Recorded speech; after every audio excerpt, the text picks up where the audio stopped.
स्मरन्ति स्मारयन्तु आदेश कर रहे हैं, खुद भजन करो और दूसरों को भजन करने की प्रेरणा दो।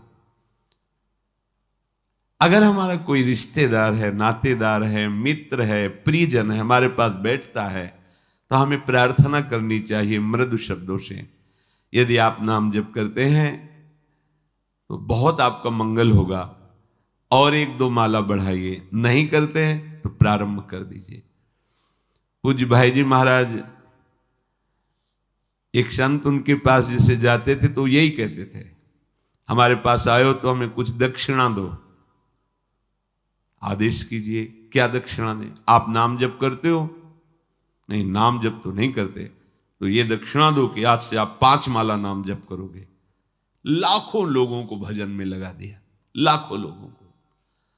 ऐसे ही आप अपने सुहृद जनों को, मित्र जनों को, रिश्तेदार नातेदार जनों को नाम में यदि लगा दोगे तो आपने परम मंगल कर दिया, और उसका परम लाभ आपको मिलेगा। जैसे आपकी प्रेरणा से 5 लोग नाम में जप में लगे तो आपके ऊपर विशेष हरि की कृपा होगी, क्योंकि 5 के जीवन उद्धार की बात आपने की, तो आपका जीवन अपने आप मुक्त हो जाएगा माया प्रपंच से। ये रहस्य है।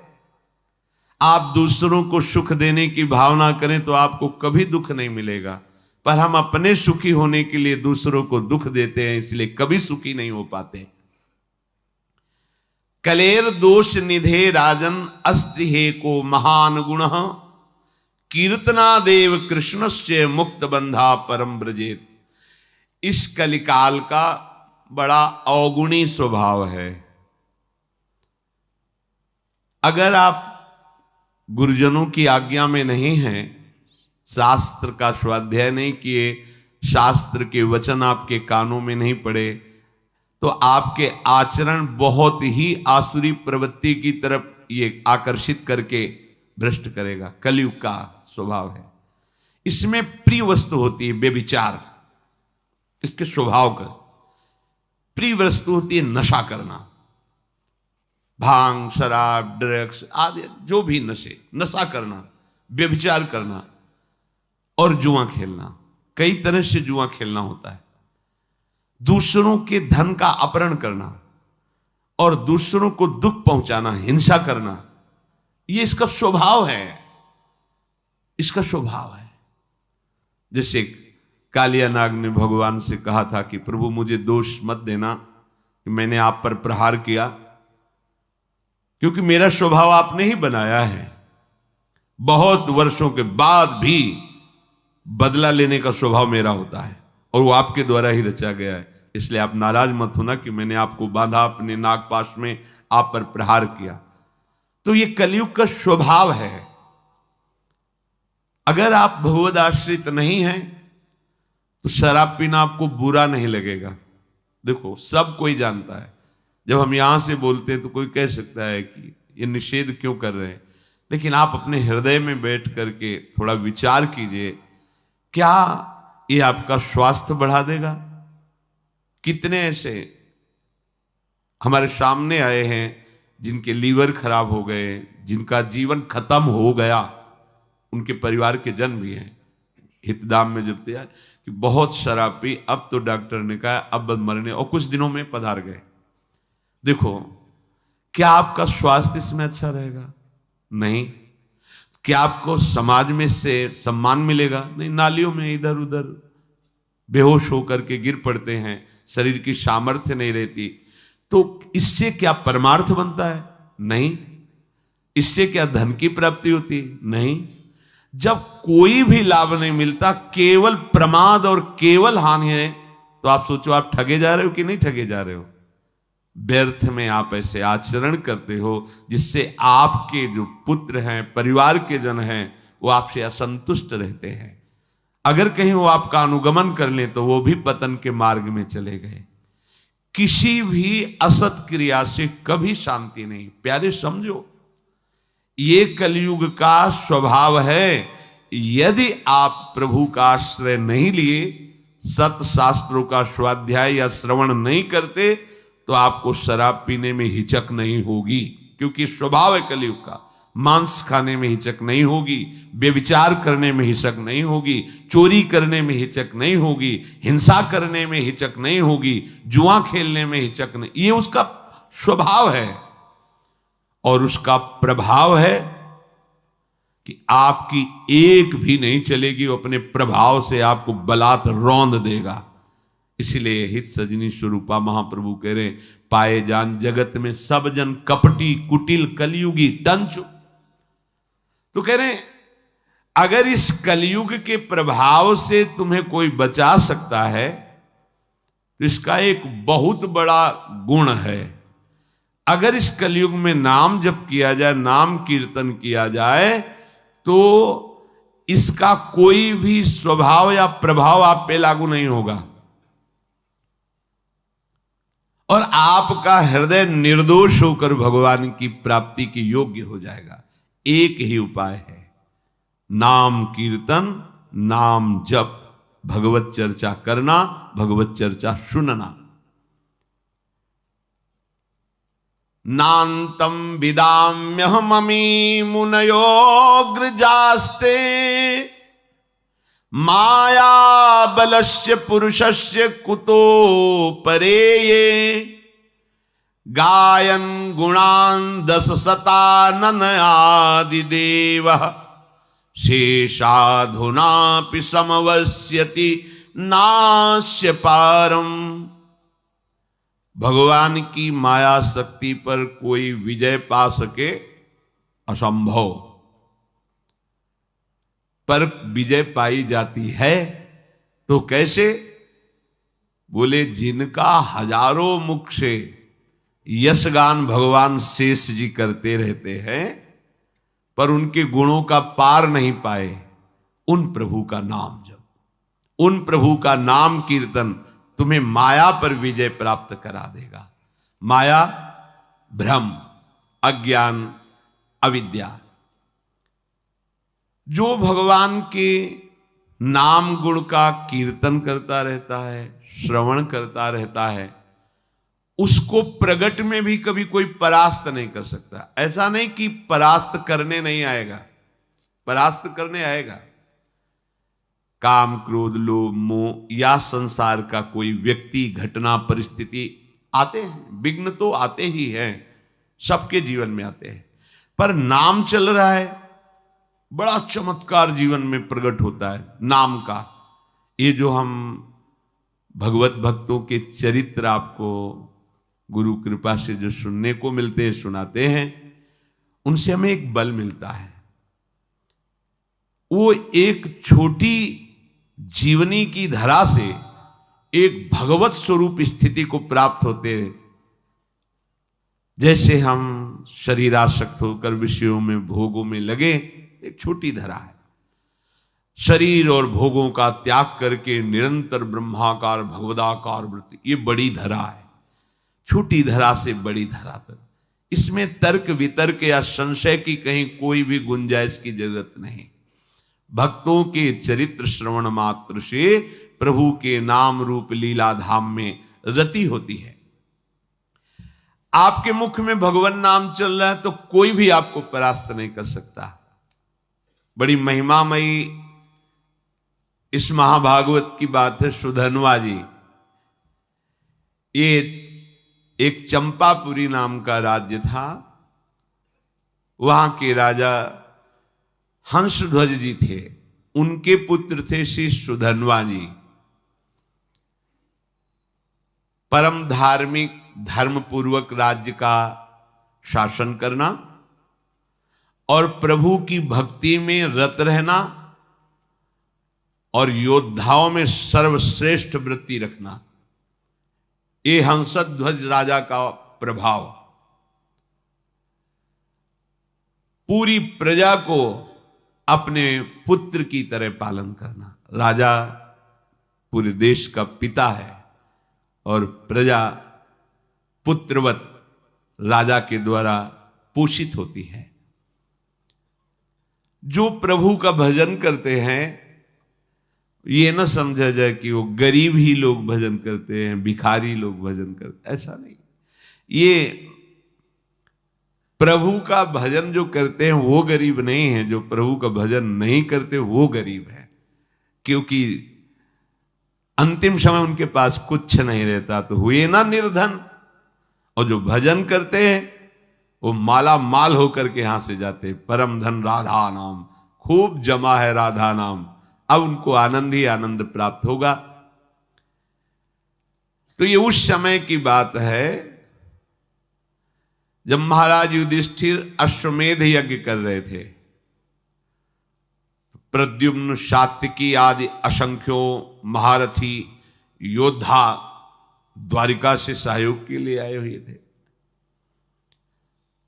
घोड़ा छोड़ा जाता है, जिस राज्य से घोड़ा जाता है तो घोड़े का पूजन करके नमस्कार कर लिया तो मतलब वो राजाधीन है, और अगर घोड़े को पकड़ लिया तो मतलब युद्ध होगा, तब आगे बढ़ा जाएगा।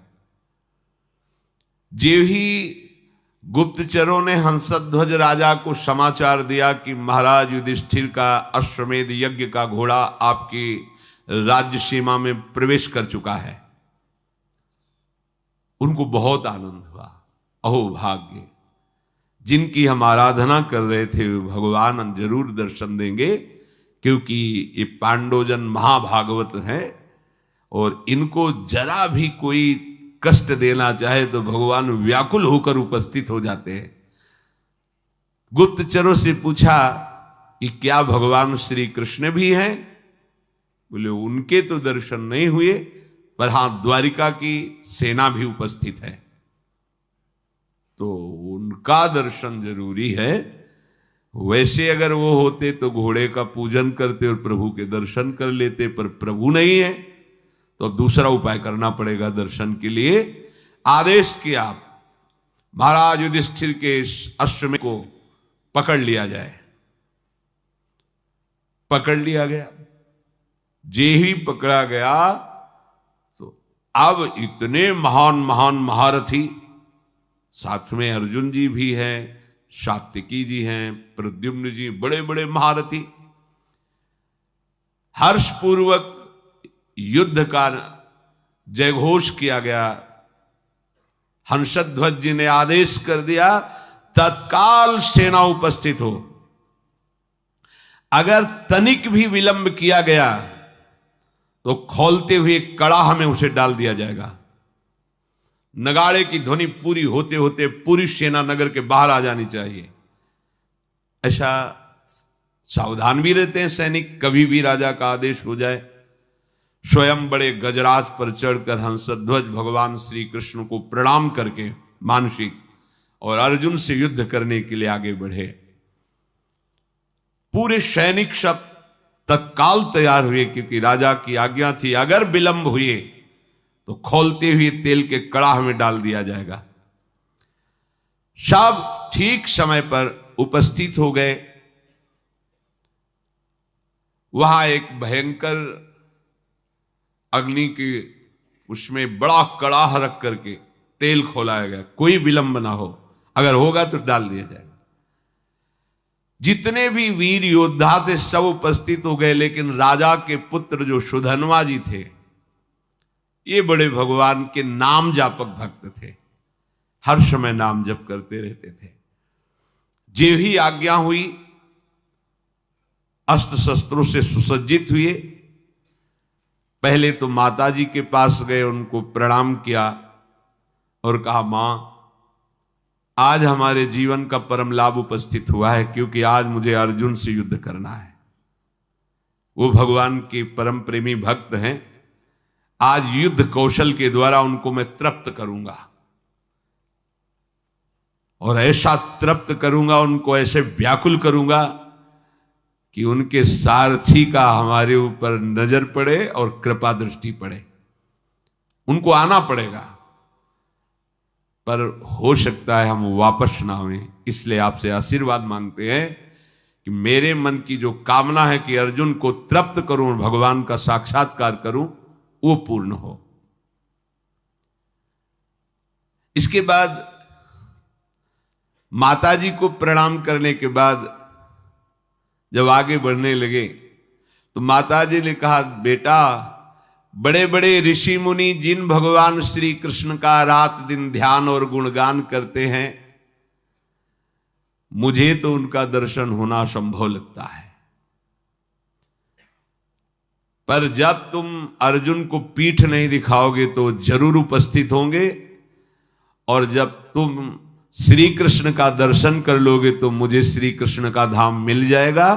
क्योंकि शास्त्रों में लिखा है जो भगवत साक्षात्कार कर लेता है तो 21 पीढ़ियां भगवत धाम को जाती हैं। तो मैं तो नहीं देख पाऊंगी, पर भगवान के धाम को जाऊंगी, पर पीठ मत दिखाना। जाओ, हमारा आशीर्वाद है, विजयी हो। विजयी, तुम्हारे मन में जो कामना है उसकी पूर्ति हो। सुधनवा जी भी निकले तो उनकी बहन जी आई, तिलक लगाया, आरती की, विजय की कामना की। आगे बढ़े तो अभी कुछ ही समय पहले ब्याह हुआ था। प्रभावती नाम की पातिव्रत धर्म से युक्त पत्नी थी। मुस्कुराती हुई सामने आई और सुधनवा की पूजा की और कहा, स्वामी मुझे पता है आज आप कहां जा रहे हो, महाबली महारथी अर्जुन से युद्ध करने। मैं जानती हूं कि जहां तुम जा रहे हो वहां से वापस आना असंभव है, जानती हूं, पर इतनी तो कृपा कर दो कि आपको जलांजलि देने वाला कोई होना चाहिए। अभी कुछ ही समय पहले ब्याह हुआ था। सुधनवा ने कहा, तुम धैर्य रखो, श्री कृष्ण के बल से मैं अर्जुन को परास्त करके शीघ्र ही वापस आऊंगा। प्रभावती ने कहा, नाथ, आज तक हमने ऐसा नहीं सुना कि जो श्री कृष्ण से मिलने के लिए गए हों फिर वापस लौटे हों। शास्त्र प्रमाण है, बड़ी गूढ़ बात कही। जो श्री कृष्ण से मिलने गए हों और वापस लौटे हों, ऐसा आज तक प्रमाण नहीं मिला। तो वापस लौटने की तो हम आशा ही नहीं रखेंगी। बस हमारी एक कामना है कि आपको जलांजलि देने वाला कोई होना चाहिए। तो शास्त्र सम्मत बात थी। वहां कड़ाह में तेल खोल रहा है, सब आ चुके, लेकिन राजकुमार नहीं आए। राजा को बहुत कष्ट हुआ कि सब आज्ञा के पालन में, और सुधनवा मेरी आज्ञा का उल्लंघन कर रहा है। क्योंकि अब वो जलांजलि देने के लिए पुत्र की कामना से युक्त होकर के अपनी पत्नी की भाव को पूर्ण किया। उनको तो पता नहीं, तो जल्लादों को तुरंत भेजा, सुधनवा को पकड़कर लाया जाए, खोलते कड़ाह में डाल दिया जाए। राजाज्ञा बड़ी विचित्र होती है। वो अपराधी साबित हो गए हैं क्योंकि विलंब हो गया, राजाज्ञा का उल्लंघन किया। जे ही राजा की आज्ञा हुई, वो जल्लाद प्रकृति के सैनिक तत्काल गए और सुधनवा स्नान आदि करके पवित्र होकर बाहर निकल रहे थे। तुरंत सुधनवा से कहा कि महाराज का आदेश है, आपको बंदी बना लिया जाए और कड़ाह में डाल दिया जाए, क्योंकि आप विलंब हुए हैं। उनका एक बार पिताजी के सामने तो पहुंचने दीजिए। गए, पिता को प्रणाम किया। हंसध्वज ने कहा, हमारी आज्ञा का उल्लंघन का जो निर्णय किया गया है वही इनके साथ बर्ताव किया जाए। जो शंख और लिखित नाम के आचार्य थे, उनके हर राजा के पास आचार्य कोटि के महापुरुष की सलाह मिलती थी। जैसे परम ज्ञानी जनक जी हैं, पर सदानंद जी विराजमान हैं। चक्रवर्ती सम्राट महाराज दशरथ तो वशिष्ठ जी विराजमान हैं। देवराज इंद्र तो बृहस्पति जी विराजमान। पहले ऐसा होता था कि सम्राटों के ऊपर, राजाओं के ऊपर महाराज विराजमान होते थे और कोई भी समस्या का समाधान उन्हीं से लिया जाता था। ये पुरोहित जो शंख और लिखित थे, ये जलते थे सुधनवा से, क्योंकि सुधनवा निरंतर नाम जप करते हुए भगवत आराधना में, ये उनको पसंद नहीं था। तो कई बार तर्क वितर्क किया था। अब उनको अवसर मिला।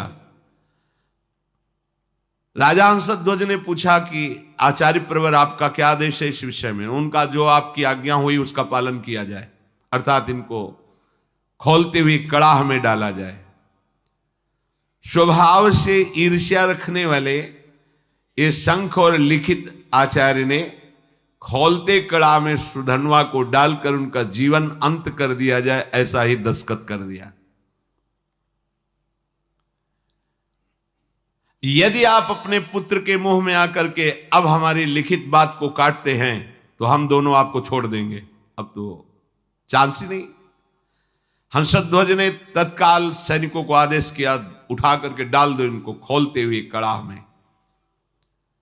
मंत्री समझाने की चेष्टा करे तो पुरोहित खिलाफ है। मंत्री के हृदय में भी बड़ा, सुधन्वा जी ने जो ही देखा कि मेरी कामना तो नष्ट हो गई। मेरी कामना थी अर्जुन को युद्ध में इतना व्याकुल करूंगा कि भगवान पधारेंगे और मैं उनका दर्शन पाऊंगा, अब तो कड़ाह में डाल दिया जाएगा। तो चलो जैसी भगवान की इच्छा। कड़ाह में जे ही डालने को सुधन्वा ने कहा, हे गोविंद, हे मुकुंद, हे हरे, मुझे मरने का तो दुख है नहीं क्योंकि मरने के लिए निकला ही हूं, पर मैं मरने के पहले आपका दर्शन चाहता था, आपकी दृष्टि में दृष्टि मिलाना चाहता था। आप अर्जुन के पक्ष में होकर मुझे कैसे देखते हैं ये देखना चाहता था, सो अधूरा रह गया। यदि अर्जुन के बाणों से बिंधता और आप हमारी तरफ देखते तब मुझे आनंद मिलता। ये कायरों की तरह मृत्यु होगी कि कड़ाह में डाल करके। प्रभु यदि आप हम पर कृपा करते हैं तो मुझे जो कामना है उसकी पूर्ति होनी चाहिए। मरना तो है ही, पर ऐसे नहीं ललकार करके अर्जुन को व्याकुल करके मरने की इच्छा है। युद्ध स्थल में अपने पराक्रम को दिखाते हुए बाणों से आपकी पूजा करूंगा, फिर प्राण त्यागूंगा तो मुझे संतोष होगा। गांडीव धनुष से छूटे हुए बाण जब हमारे हृदय को बेधेंगे तो मुझे आनंद प्राप्त होगा। यह है वीरों का मृत्यु की मांग करना। तो इनसे कम वीर नहीं होते भगवत भक्तजन। काम, क्रोध, लोभ, मोह, मद, मत्सर, ईर्ष्या, द्वेष, पूरा जगत सब का विरोध सह करके भगवान के मार्ग में बढ़ते हैं, जो सच्चाई से बढ़ते हैं। श्री कृष्ण श्री कृष्ण श्री कृष्ण श्री कृष्ण। मुख से अनवरत तो चलता ही रहता था, उठाया गया और कड़ाह में छोड़ दे, खोलता हुआ तेल। काफी देर वो आनंद से उसी कड़ाह में बैठे रहे। आसपास तेल खोल रहा है और रोम भी नहीं जल रहा, क्योंकि अग्नि में जो दाहिका शक्ति है वो श्री कृष्ण के द्वारा दी गई है, और जिसके मुख में श्री कृष्ण है, जो श्री कृष्ण के आश्रित है, तो दाहिका शक्ति उसको कैसे जला सकती है। महावीर हनुमान जी महाराज, पूंछ में आग लगी है और पूंछ का एक रोम नहीं झुलसा, पूरी लंका जल गई। वहीं पूरी लंका के मध्य में विभीषण, जो रावण जैसे राजा के महामंत्री और भाई हैं, उनके महल में कहीं भी कुछ भी झुलसा नहीं, पूरी लंका जल गई। क्यों? दाहिका शक्ति जिनकी आज्ञा से काम करती, उनके भक्त का घर कैसे जल सकता है। उनके महाभागवत के एक रोम भी नहीं झुलसा हनुमान जी का, ऐसे ही सुधन्वा जी का एक रोम भी नहीं झुलसा। जैसे जल में प्रफुल्लित कमल खिला रहता है, ऐसे मुख प्रसन्न श्री कृष्ण श्री कृष्ण श्री कृष्ण। अब सबको बड़ा आश्चर्य हुआ, तेल बुद बुद बुद बुद खोल रहा है, ये भी नहीं है कि वो शांत हो, और वो प्रसन्न मुद्रा में श्री कृष्ण श्री कृष्ण। ये नाम का बहुत चमत्कार है, अपने लोग उसे समझ नहीं पा रहे हैं।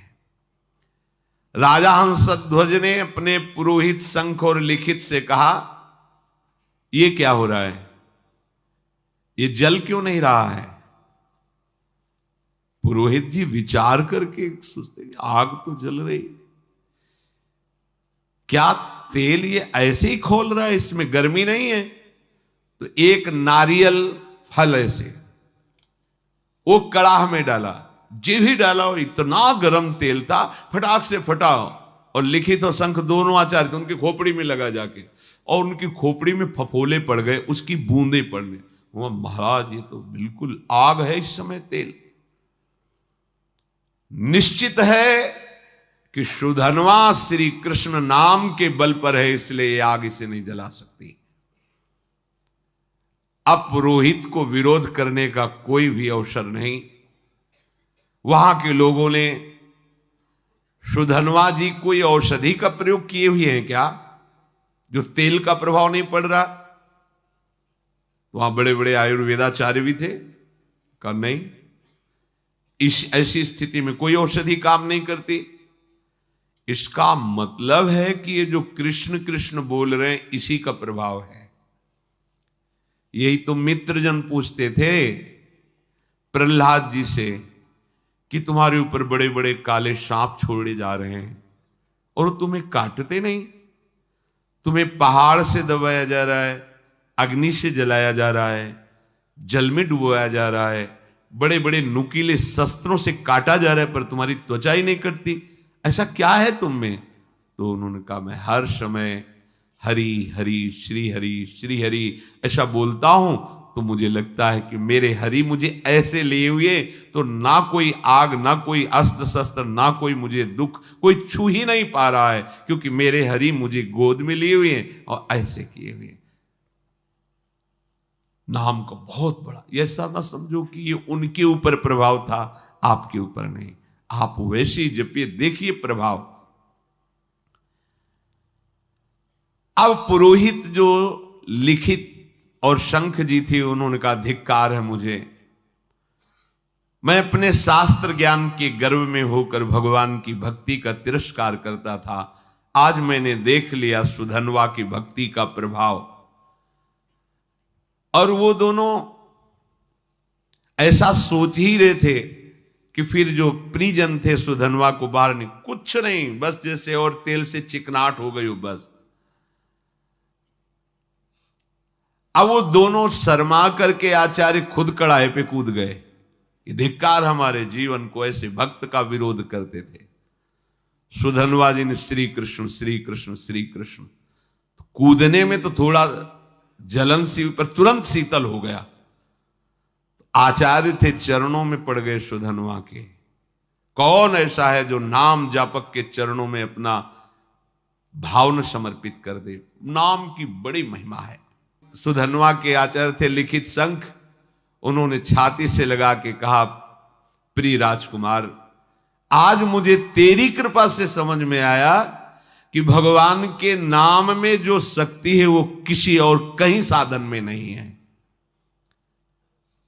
पुरुष सिंह, आज तुम्हारे स्पर्श से मैं पावन हो गया, क्योंकि तुम भगवान नाम जप करते हो। अब पता चल गया कि मैं तुम्हारा उद्धार नहीं करूंगा, तुम मेरा उद्धार कर दोगे। आचार्य अपने शिष्य से कह रहे हैं,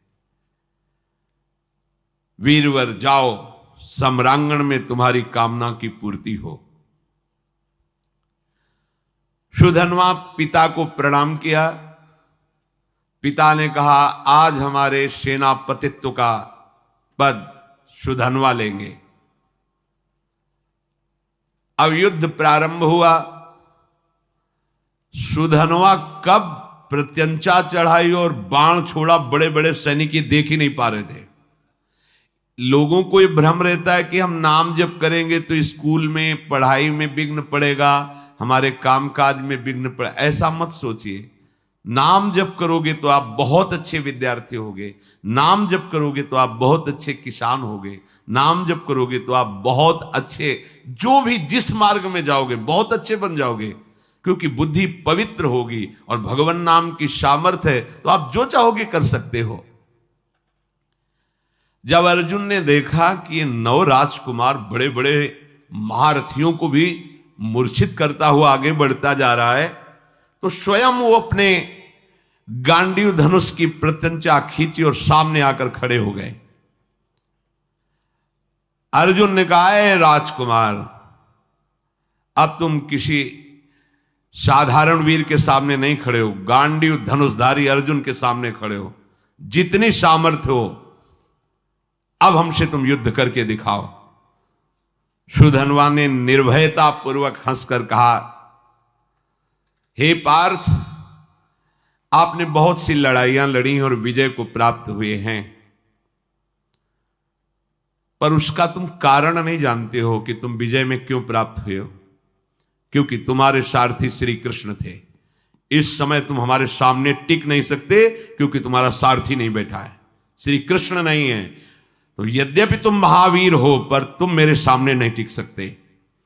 तुम्हें सलाह देता हूं, अगर मेरे पर विजय प्राप्त करनी तो अपने सारथी की याद करो, नहीं तो तुम्हारी सामर्थ्य नहीं है, ये गांडीव धनुष के निकले हुए बाणों की सामर्थ्य नहीं कि मुझे परास्त कर सके। एक बालक के मुख से ऐसी चुनौती, अर्जुन जी परम धनुर्धर, दिव्यास्त्रों का ज्ञान, क्रोधित होकर सुधन्वा पर बाणों की वर्षा शुरू कर दी। सुधन्वा जी ने हंसते हंसते एक एक बाण को तिल तिल के समान काट के गिरा दिया। अर्जुन जी को लगा आज तक ऐसा भी, बाणों को काट देना अलग बात, लेकिन हर बाण को तिल तिल काट के बाणों की वर्षा हो रही।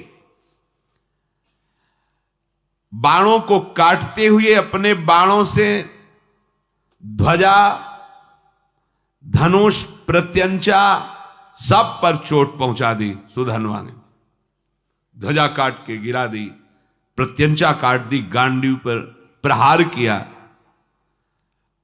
और अर्जुन के सारथी को भी घायल कर दिया और कहा, कहां गया तुम्हारा वो पुरुषार्थ गांडीव धनुषधारी अर्जुन।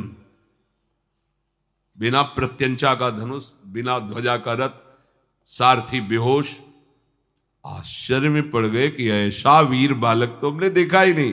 अब उनके मुख से हर समय चल रहा है जो भगवान का आदेश, मामनुस्मर युद्ध च कृष्ण कृष्ण कृष्ण कृष्ण।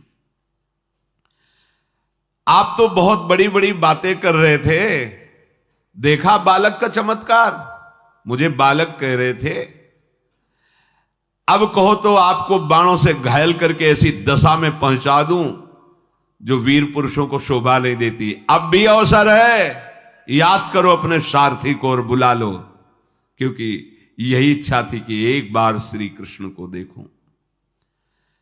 अर्जुन को लगा कि जब इस हालत में पहुंचा दिया तो अगला बाण तो हमें मूर्छित करके गिरा देगा। जो ही स्मरण किया, भगवान दौड़ते हुए आ गए। यही है भगवान का वात्सल्य। जैसे मां, तो मां कहीं भी वो आवाज पड़ते ही भाग के आ जाएगी, लेकिन उनके लिए जिन्होंने केवल भगवान को अपना माना है, केवल, अगर दूसरा कोई है तो रुके रहेंगे, ध्यान रखना। अगर दूसरा कोई बल नहीं है तो उसी समय आपको अनुभव होगा, आ गए प्रभु। जैसे द्रौपदी जी को अनुभव हुआ, वस्त्र रूप में आ गए प्रभु। मन ही मन भगवान को पुकारा, ते ही दया में भगवान दौड़ते हुए आए और सारथी जो मूर्छित था उसको हटाकर अर्जुन की घोड़े की जो बागडोर थी पकड़ ली। सुधन्वा ने, क्योंकि पूरे जन्म में यही आशा थी, एक बार देखो ओ नील मेघ श्याम की कांति, अभयद भुज दंड मूल पीनन सानुकूल, कनक निकस लसित कुल दामिनी धर की। ऐसे सुंदर नेत्र, ऐसा पीता, पहले तो शोभा का पान करता रहा। जी भर के दर्शन किया, रथ से उतरा, प्रणाम मुद्रा में हुआ, क्योंकि आराध्य देव है। बस रोष में आके फिर रथ में, और पार्थ अब संकोच मत करना, तुम्हारी विजय होगी। ये देखो भगवत भक्तों का हृदय कैसा होता है। जिसके पक्ष में भगवान है, मैं कहता हूं तुम्हारी विजय होगी। पर मेरे पर विजय प्राप्त करने के लिए तुम्हें पुरुषार्थ दिखाना होगा। ऐसे नहीं कि मैंने धनुष रख दिया तुम्हारी विजय हो जाएगी। अर्जुन ने कहा, वीर आज मैं तुम्हारे सुंदर मस्तक को 3 बाणों के द्वारा काट कर गिराऊंगा। यदि मैं श्री कृष्ण के सामने तुम्हारे सिर को ना गिरा सकूं तो मेरे जितने पूर्वज हैं सब पुण्यहीन होकर के नरक में गिर जाएं। ये मैं प्रतिज्ञा करता हूं। सुधनवा ने कहा, पार्थ, मैं श्री कृष्ण के सन्मुख प्रतिज्ञा करता हूं कि आपके तीनों बाणों को अपने पास नहीं पहुंचने दूंगा, बीच में ही काट के गिरा दूंगा और 3-3 टुकड़े करूंगा, और ऐसा ना करूं तो मुझे घोर दुर्गति प्राप्त हो। महाबली सुधनवा ने 10 बाणों के द्वारा अर्जुन को, 100 बाणों के द्वारा श्री कृष्ण को, 1 बाण रथ पर चलाया जो कुम्हार की चाक की तरह पूरे रथ को उठा के घुमाने लगा, और 100 हाथ दूर फेंक दिया सुधनवा ने।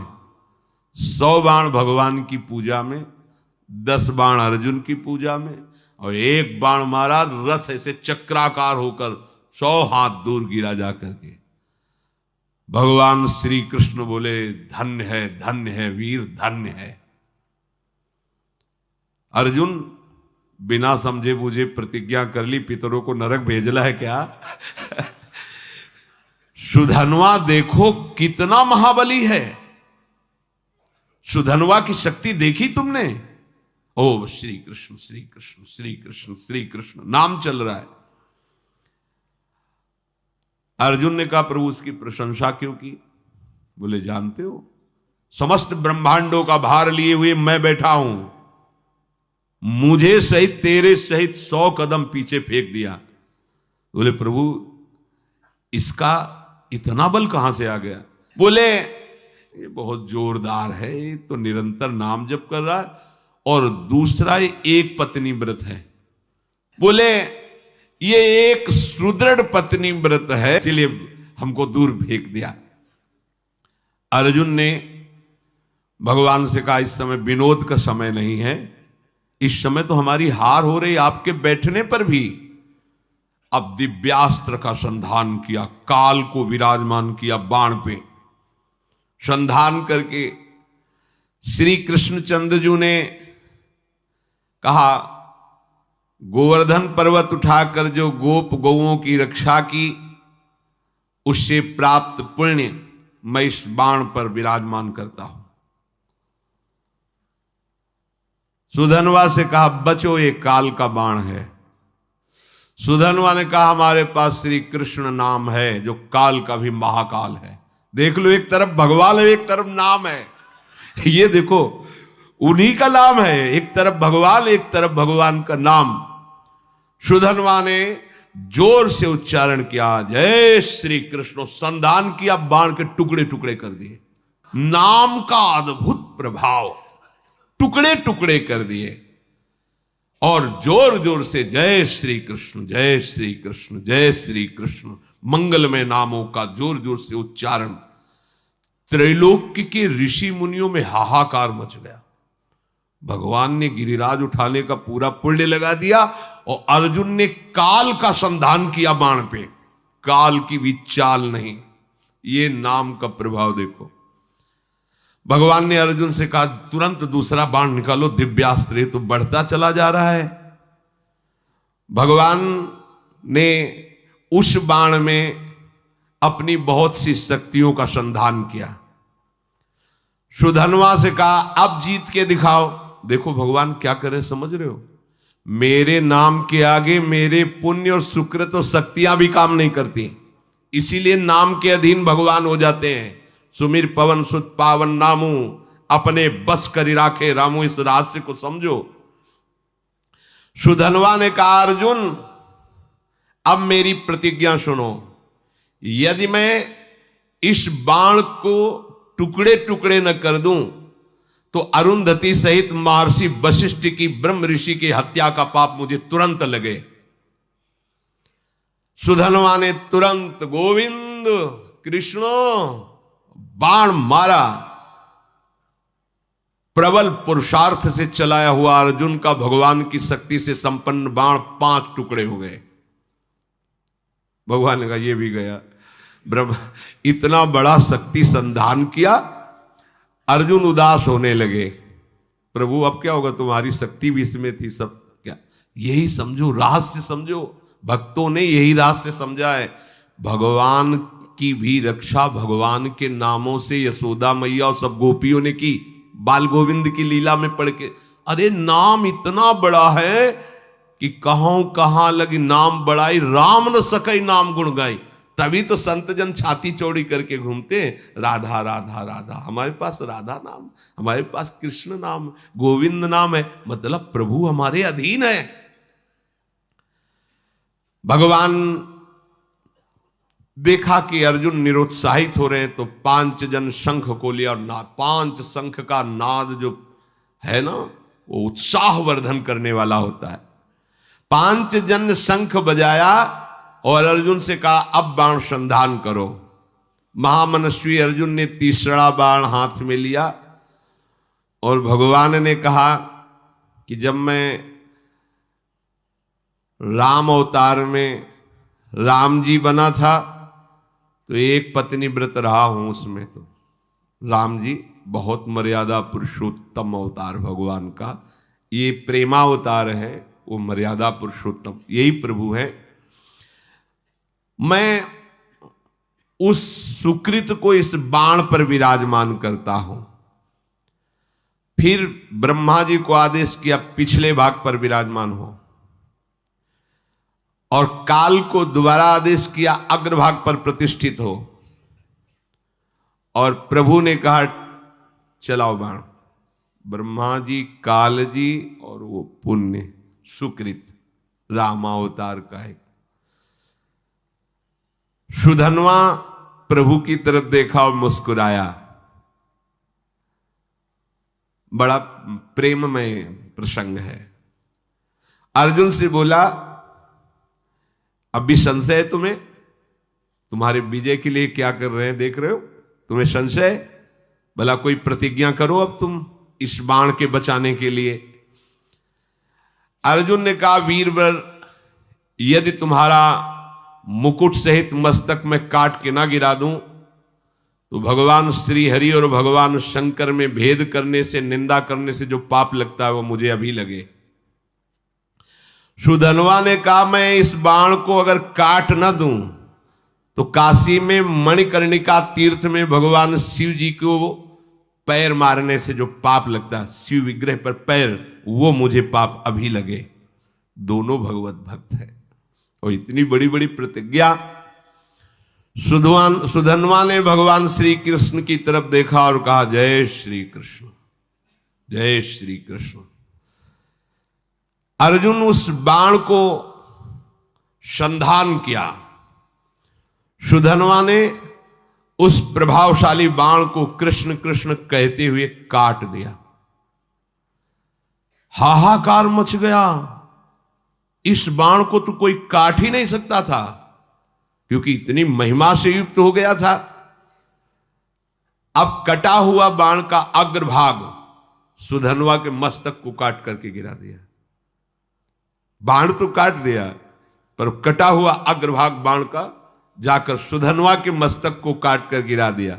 आश्चर्य की बात कि सुधन्वा के कटे हुए मस्तक से भी निकल रहा था जय श्री कृष्ण, जय श्री कृष्ण, जय श्री कृष्ण। जैसे द्वेष भाव से भजने के कारण रावण के भी मुख से निकल रहा था, कहां राम रन हतोपचारी, खोपड़ी पड़ी है पर उससे निकल रहा था कहां राम रन हतोपचारी। महाभागवत सुधन्वा जी के कटे हुए सर से निकल रहा था जय श्री कृष्ण, श्री कृष्ण, श्री कृष्ण। भगवान श्री कृष्णचंद्र जी उतरे और अपने कर कमल से उसके सर को उठाया और हृदय से लगाया। ये तो बाहरी लीला थी। इतने में सुधन्वा के जो शरीर से ज्योति निकली थी भगवान की परिक्रमा करके भगवान में लीन हो गई। श्री कृष्णचंद्र जी ने सुधन्वा के पिता से कहा ऐसा भक्त अभूतपूर्व है, शायद ऐसा न हुआ है न ऐसा आगे होगा। जैसा तुम्हारा पुत्र मेरा भक्त था, वो तो मेरे दिव्य धाम में गया, शोक मत करना, विलाप मत करना, रोना मत, क्योंकि रोने लायक नहीं है। रोने लायक संसारी जन होते हैं जो प्रभु से विमुख जीवन व्यतीत करते हैं। जो प्रभु में जीवन व्यतीत करते हैं वहां तो उत्साह मनाया जाता है, क्योंकि वो धाम गया, नरक तो गया नहीं कि रोए, धाम गया तो खूब नाम कीर्तन किया जाता है।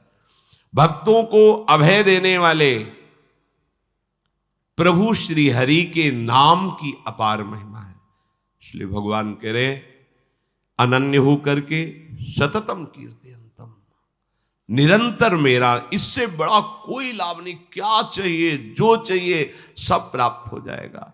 आप जैसे भी बने, भाव से कुभाव से, श्रद्धा ना हो तो भी जो नाम आपको प्रिय लगे, सब हमारे प्रभु के नाम है, उनके नाम का खूब जप करो, कीर्तन करो, सुखी हो जाओगे, आनंदित हो जाओगे। भगवान उनकी ही रक्षा नहीं करते, हम सबकी रक्षा करेंगे। पर जब हम अहंकार से युक्त होकर, तो फिर भगवान अहंकारी की रक्षा नहीं करते। जो भगवान का आश्रय लेकर नाम